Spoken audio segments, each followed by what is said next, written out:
جنہوں نے حدیبہ کے مقام پہ، حدیبیہ کے مقام پہ حضور کے دستے مبارک پہ بیعت کی، وہ اس کے بعد ساری امت سے وہ افضل ہے۔ ان کے بعد حضور فرماتے ہیں ان کے بعد بدر والے سب سے افضل ہیں۔ سیدنا غوث اعظم فرماتے ہیں ان کے حدیبیہ کے بعد بدر والے سب سے افضل ہیں، اور بدر والوں سے عشرہ مبشرہ، احد والے اور عشرہ مبشرہ ان سے بھی افضل ہے۔ عشرہ مبشرہ پتہ ہے وہ 10 صحابہ، ان میں بھی سیدنا صدیق اکبر کا نام آتا ہے۔ وہ حدیبیہ سے بھی، پوری امت سے بھی، جنہوں نے حدیبیہ کے مقام پہ بیعت کی، جس وقت بہت مشکل تھی کہ بیعت کی کہ ہر طرح سے ہم حاضر ہیں، حضور کے دستے مبارک میں بیعت کی کہ ہر طرح سے ہم حاضر ہیں۔ حضور نے ان کی فضیلت بیان فرمائی، حضور غوث اعظم نے، وہ سب سے افضل ہے، پوری امت سے وہ افضل ہے۔ ان کے بعد احد والے، پھر بدر والے، پھر عشرہ مبشرہ، پھر عشرہ مبشرہ۔ عشرہ مبشرہ، عشرہ کا معنی 10 صحابہ، جن کے متعلق حضور نے فرمایا کہ اے ابو بکر فی الجنہ، عمر فی الجنہ، عثمان فی الجنہ، علی فی الجنہ، طلحہ فی الجنہ۔ 10 صحابہ کے نام مبارک لے کر حضور نے فرمایا تو بھی جنتی، تو بھی جنتی، تو بھی جنتی، تو بھی جنتی۔ اس سے ایک بات تو یہ ثابت ہوئی کہ ہمارے آقا کو رب نے وہ شان عطا فرمائی کہ جسے چاہے میرے آقا جنت عطا فرما دے، اور جسے چاہیں در سے خالی لٹا دے۔ تو میرے آقا نے ان 10 صحابہ کو فرمایا، ان کے متعلق ایک یہ کہا جاتا ہے کہ یہ عشرہ مبشرہ ہے، یہ پوری امت سے افضل ہے، ان سے افضل، ان میں سے افضل خلفائے اربعہ۔ خلفائے اربعہ کس کو کہتے ہیں عربی میں؟ اربعہ کہتے ہیں 4 کو۔ ان 10 میں سے بھی جو سب سے افضل ہے وہ خلفائے اربعہ، یعنی 4، وہ چار خلفاء، 4 یار جس کو آپ کہتے ہیں، وہ ان اربع خلفاء میں سے سیدنا غوث اعظم غنیۃ الطالبین میں فرماتے ہیں ان 4 خلفاء میں سے جو سب سے افضل وہ سیدنا ابو بکر صدیق، اس کے بعد آپ فرماتے ہیں سیدنا فاروق اعظم، اس کے بعد آپ فرماتے ہیں سیدنا عثمان غنی، اس کے بعد آپ فرماتے ہیں مولا علی۔ یہ عقیدہ دیا۔ اب آپ اس کی ججمنٹ کریں کہ آج کے اس دورہ حاضر کے اندر آپ پیروں میں ریسرچ کریں، آپ علماء میں ریسرچ کریں، آپ عام امت میں ریسرچ کریں کہ کون وہ لوگ ہیں جو سیدنا غوث اعظم کے عقیدے سے ہٹ چکے ہیں، کون ہے وہ؟ آج یہ سوچ آج پیدا ہو گئی؟ نہیں، یہ ہمیں اللہ نے قرآن میں بیان فرمایا، اور سیدنا غوث اعظم جس کا صدقہ ہر پیر خیرات کھا رہا ہے، جس کا صدقہ ہر پیر لنگر کھا رہا ہے، جس کا صدقہ ہر پوری امت 11ویں شریف کی خیرات کھا رہی ہے، تو میرے دوستو ان لوگوں نے یہ عظمت بیان فرمائی۔ نبی اکرم صلی اللہ علیہ وسلم کا ارشاد پاک ہے کہ حضرت سیدنا ابو بکر صدیق رضی اللہ تعالیٰ عنہ جس دن پیدا ہوئے اللہ تبارک و تعالیٰ نے جنت عدان اس پہ اپنی تجلی فرمائی، اس پہ نظر خاص فرمائی، فرمایا کہ اے جنت تجھ میں صرف وہ بندہ آئے گا جنت عدان میں وہ صرف آئے گا کہ جو اس بچے سے محبت کرے گا، یعنی ابو بکر سے جو محبت کرے گا۔ ابھی اعلان نبوت نہیں، ابھی اسلام کا اظہار کوئی نہیں، مگر رب قدوس کی ذات پاک، اور یہ فرما کون رہا ہے؟ رسول اللہ صلی اللہ علیہ وسلم کہ ابو بکر کے ملوید پہ رب نے جنت میں تجلی فرمائی، اور اس جنت میں صرف وہی جائے گا جس کے سینے میں ابو بکر صدیق کی محبت ہوگی۔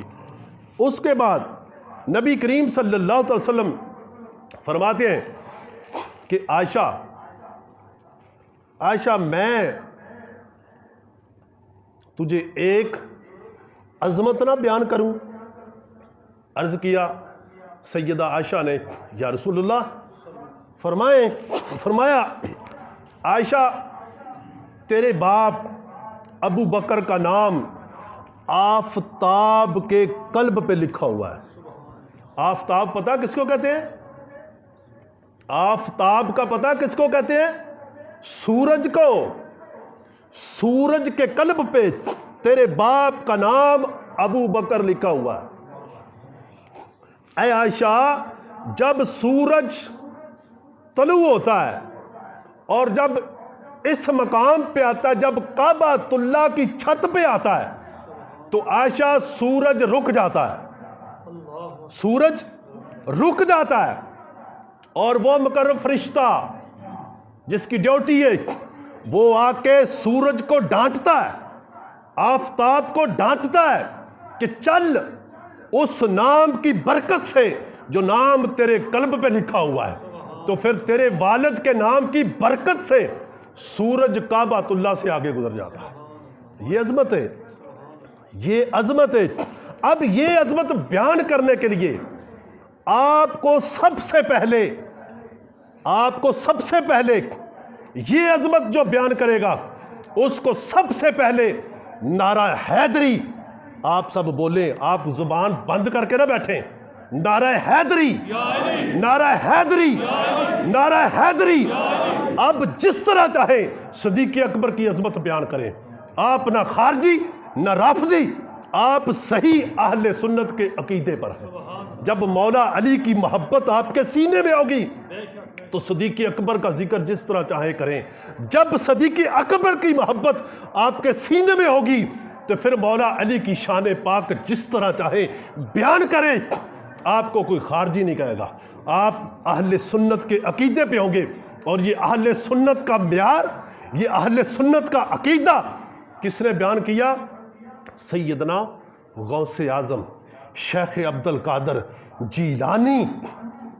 اب کوئی قادری بھی کہلائے، اب کوئی چشتی بھی کہلائے، مگر غوث پاک کی فکر سے ہٹ جائے تو میرے دوستو، بچوں، یہ چیز ججمنٹ کرو، یہ اہل سنت کو آج بکھیرا جا رہا ہے۔ میری بات غور سے سنو، سوات اعظم اہل سنت ہے، اور آج اندرونی طور پہ اور بیرونی طور سے صرف اور صرف سوات اعظم کو بکھیرا جا رہا ہے، بد عقیدگی سوات اعظم میں ڈالی جا رہی ہے، حتیٰ کہ اہل سنت کے اندر نہ کوئی اہل بیت کا دشمن ہے، نہ کوئی اہل صحابہ کا دشمن ہے، نہ ازواج کا دشمن ہے، بلکہ وہ رہ گئے، اہل سنت کے اندر تو کسی ولی کا کوئی دشمن نہیں ہے۔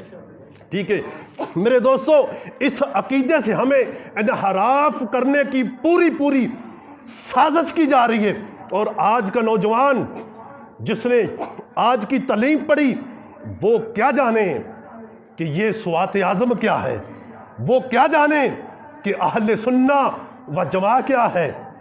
اہل سنہ، حضور نے فرمایا کہ وہ اہل سنہ ہوں گے، وہ جماعت والے ہوں گے، اور وہ سوات اعظم فرقہ بندی، ہم فرقہ بندی نہیں چاہتے، ہم نہ فرقے والے، نہ ہمارا مسلک فرقہ، ہمارا مسلک سوات اعظم ہے، اہل سنہ ہے، اور اہل سنہ کی کوئی اینٹ تو بڑی دور کی بات، اہل سنہ کے کوئی عقیدے کے متعلق اتنا رتی برابر کیا، رتی سے بھی کم کوئی ادھر ادھر کرے، ہم اسے برداشت نہیں کریں گے۔ ورنہ یہ امت پوری امت جہالت میں چلی جائے گی۔ آپ سب غور و فکر کیا کریں، پڑھیں، اپنے بچوں کو تعلیم دیں اور ان بزرگوں کا عقیدہ پہنچائیں۔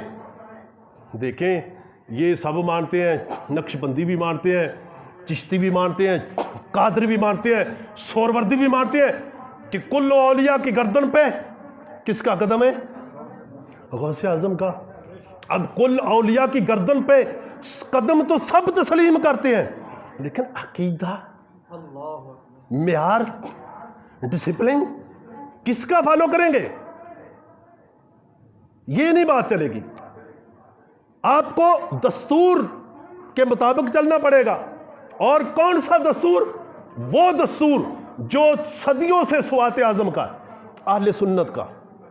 اہل سنت کوئی ایک، یہ نہیں جناب، یہ کوئی لمیٹڈ کمپنی نہیں ہے کہ میرا دل چاہے تو میں کمپنی کا نام یہ رکھ لوں، میرا دل چاہے تو میں یہ رکھ لوں۔ نہیں، اہل سنت کے اندر آپ تنظیمیں مختلف بنا سکتے ہیں، آستانے مختلف ناموں سے بنا سکتے ہیں، لیکن آپ کو اپنا مسلک اہل سنت لکھنا پڑے گا۔ اور کوئی بندہ اگر کہلائے اہل سنت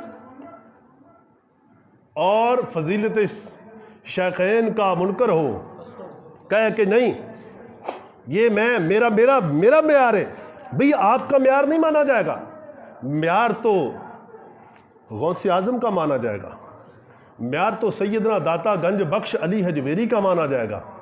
خیر، سید عالم صلی اللہ علیہ وسلم فرماتے ہیں کہ جنت پہ تجلی فرمائے گا رب نے، اور فرمایا کہ تجھ میں وہ جائے گا جو اس بچے سے محبت کرے گا۔ وہ بچہ کون ہے؟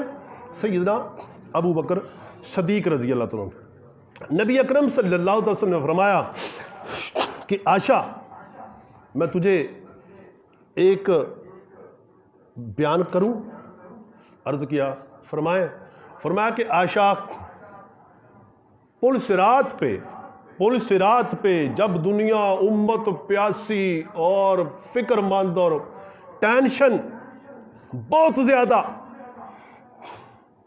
اس وقت اللہ کی طرف سے ایک ممبر لایا جائے گا، ایک ممبر لایا جائے گا، اور پھر دوسرا ممبر لایا جائے گا۔ ایک ممبر پہ عائشہ میں بیٹھوں گا اور دوسرے ممبر پہ حضرت سیدنا ابراہیم بیٹھیں گے، اور ان دونوں ممبروں کے درمیان ایک کرسی لائی جائے گی، اس کرسی پہ تیرا والد سیدنا ابو بکر صدیق بیٹھے گا، اور پھر ایک فرشتہ آئے گا، وہ میرے ممبر کی ایک سیڑھی پہ کھڑا ہوگا، مخلوق خدا کو، مسلمانوں کو اعلان فرمائے گا، مسلمانوں جو مجھے جانتے ہو وہ جانتے ہو، جو نہیں جانتے میں بتاؤں میں کون ہوں؟ میں دروغہ جہنم ہوں، میں دروغہ جہنم ہوں۔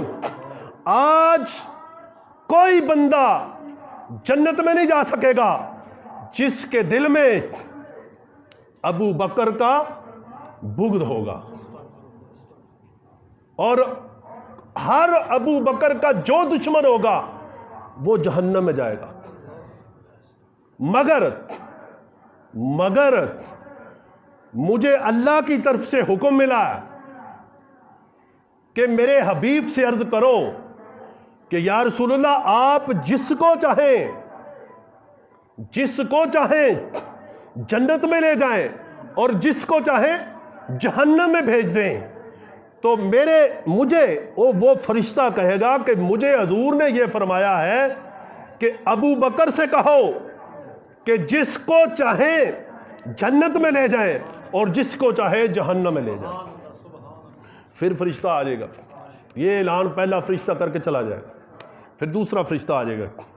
حضور فرماتے ہیں وہ دوسرا فرشتہ آ جائے گا، وہ آ کے میرے ممبر کی سیڑھی پہ کھڑا ہوگا، ندا کرے گا، اعلان کرے گا، لوگو جو جانتے ہو، جو نہیں جانتے میں بتاؤں کہ میں کون ہوں؟ میں جنت کا فرشتہ ہوں، جنت کی چابیاں جس کے پاس ہیں۔ وہ فرمائے گا کہ مجھے حکم ملا کہ میرے حبیب سے عرض کرو کہ جس کو چاہے جنت میں بھیج دیں، جسے چاہے جہنم میں بھیج دیں۔ اور مجھے حضور نے یہ ارشاد فرمایا ہے کہ ابو بکر کو دے دو، اجازت نامہ ابو بکر سے دے دو، جسے چاہیں جنت میں بھیج دے، جسے چاہے جہنم میں بھیج دے۔ اور یہ فضیلت کون بیان کر رہا ہے؟ رسول اللہ صلی اللہ تعالی علیہ وسلم۔ آپ صلی اللہ تعالی وسلم آپ تشریف فرمائیں۔ سیدنا ابو بکر صدیق رضی اللہ عنہ، آپ نے نا ٹاٹ کا لباس پہن کر، ٹاٹ سمجھ دو کنوں کہتے ہیں؟ ٹاٹ سمجھ دو، حیران ہو گئے تسی سارے بیلی، مطلب بڑا چوکس ہو کے میرے لیے ویکھ رہے ہو تسی، مطلب کہ میری گل سمجھ آندی پئی گی، مطلب کہ بات ایویں گزردی پئی، سمجھ لگ رہی بھی سب نو؟ ٹھیک ہے، میں کی عرض کیتی ہے جی؟ ٹاٹ دا لباس پا کے پہن کر اور کانٹوں کے بٹن لگا کر، کانٹوں کے بٹن لگا کر حضور فرماتے ہیں میرے سامنے آ جائیں گے، آ گئے، اور جب سامنے آئے 80,000 درم، 80,000 درم اسلام کے لیے وقف کر دیے۔ دوسری روایت میں آتا ہے کہ جو کچھ بھی تھا، جو کچھ تھا وہ سب کچھ راہ خدا میں وقف کر دیا۔ اور یہاں پہ ان لوگوں کے نام آئے، 7 لوگ تھے جن کو کافروں نے قید کر رکھا تھا، خرید رکھا تھا، اور جن میں سر فہرست سیدنا بلال حبشی ہے کہ سیدنا ابو بکر صدیق نے منہ مانگی قیمت دے کر ان 7 مسلمانوں کو خرید لیا۔ اور کیونکہ وہ ایک پریشر بن چکے تھے کہ خوف کے مارے کوئی اسلام قبول نہیں کرتا تھا، لیکن سیدنا صدیق اکبر نے اپنی جائیداد سب کچھ وقف کر کے راہ خدا میں۔ آج کوئی ہے ایسا جو دین کی خاطر ٹاٹ نہ پہنے، رضائیاں نہ دے، 4 پائیاں نہ دے، بھینسیں اور زمینیں نہ دے، مگر